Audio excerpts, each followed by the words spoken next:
በወራቤ ስፔሻላይዝድ ሆስፒታል የጉሮሮ ካንሰር በብዛት እየተስተዋለ ይገኛል ተባለ።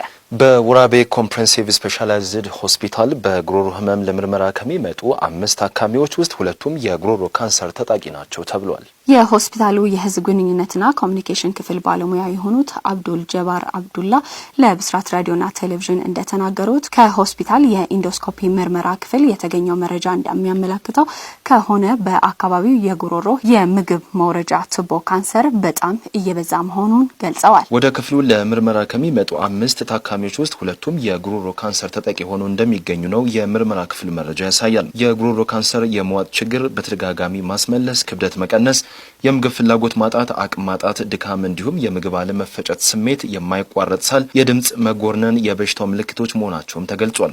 ለህመሙ ተጋላጭ ምክንያቶች የሚባሉት ደግሞ ማጨስ፣ ከመጠን ያለፈ አልኮል መጠጣት፣ ትኩስ ነገር ወይም ከፍተኛ ሙቀት ያለው ምግብና መጠጥ፣ የቆየ የጨጓራ ህመም መሆኑም ተገልጿል። በተቋሙ ህመሙ የተገኘባቸው ታካሚዎች አብዛኞቹ ከሲጋራና ከአልኮል ጋር ግንኙነት የነበራቸው አለመሆኑ ተነግሯል። ይሁንና ታካሚዎቹ እንደ ገንፎ፣ ድንች ያሉ በጣም ትኩስነታቸው ለምግብነት የሚቀርቡ ምግቦች እንዲሁም እንደ ቅሽር ያሉ ትኩስ ሻይ፣ ቡና አጠቃቀም ላይ ጥንቃቄ ማድረግ እንደሚገባ አመልካች ነገር መሆኑን የክፍሉ ባለሙያዎች ጠቁመዋል። ህመሙ በተመለከተ ከሚመለከተው አካል ጋር በመሆን ሰፋ ያለ ጥናት እንደሚያስፈልገውና አሁን ግን ማንኛውም የማህበረሰብ ክፍል ህክምና ማድረግ እንዳለበት አቶ አብዱል ጀባር አብደላ ጨምረው ለብስራት ሬዲዮና ቴሌቪዥን ተናግረዋል ስትል ኤደን ሽመልስ ዘግባለች።